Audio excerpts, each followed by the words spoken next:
All right, so today we're going to talk about markers, and adding markers is a really easy way to speed up your workflow and organize your files, especially something like a music video where there's just so many beats and so many specific things that you want to add when the chorus starts, where you might want to add some B-roll, where there's a close-up, things like that. So without any further ado, let's get into it. You can see I have the timeline here open, your music video timeline. I have my images stacked, and I'll show you how to do that to sync your files in the next tutorial. But what I'm going to do is just add a marker here to get started. Really easy. I'm just going to scrub to where I want. This looks good. I'm making sure that I don't have any active clips selected. You can see they have some clips selected here in the MP3. That's why the markers went there, but I want to put them up top. So I'm just going to click off there. Nothing is now selected, and I just hit the M key on the keyboard. You can see that the marker has been created right here. And to edit that marker, I'm just going to double click. And I'm going to say this is where the song starts. So I'm going to say the singing starts here. Singing start. I'm going to make this a red colored. Actually, I have another red one there. I'm going to make this one orange. And I'm going to actually make the duration of this singing the kind of whole length of maybe the chorus in this part. So it's going to make this about 5 seconds. And maybe here I can put the lyrics of the song if I wanted, or I could say something like, let's add some B-roll.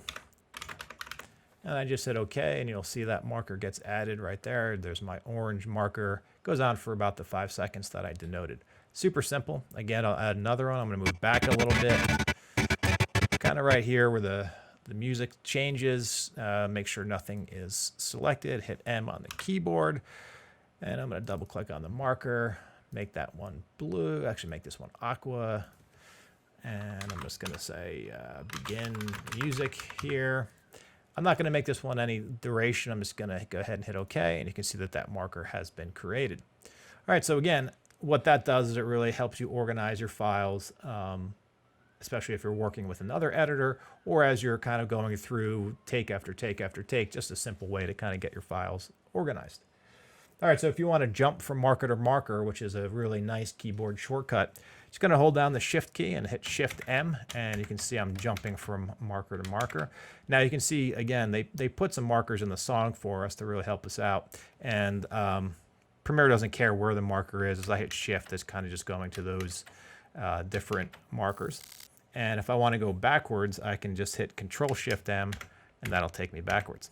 Okay, just to review markers. Remember, markers are just there for your organization and for a faster workflow, especially for music videos where there's just so many different sections, the chorus or adding B-roll. To add markers, it's simple. Just hit the M key. Make sure you don't have any clips active. Otherwise, it's going to go. The marker is going to go on that clip. If you want to get rid of your marker, just right-click with your mouse and hit Clear. If you want to edit your markers, just double-click and you'll get into that panel, and you can make changes and you can extend the time. And then finally, if you want to jump from marker to marker, just hold down the Shift and M key, and that'll jump the markers, and then the Control Shift M key will jump you backwards. Okay, if you have any questions or you need any help, feel free to email me. We can jump on a call and we can work through it. Hope everyone's doing well.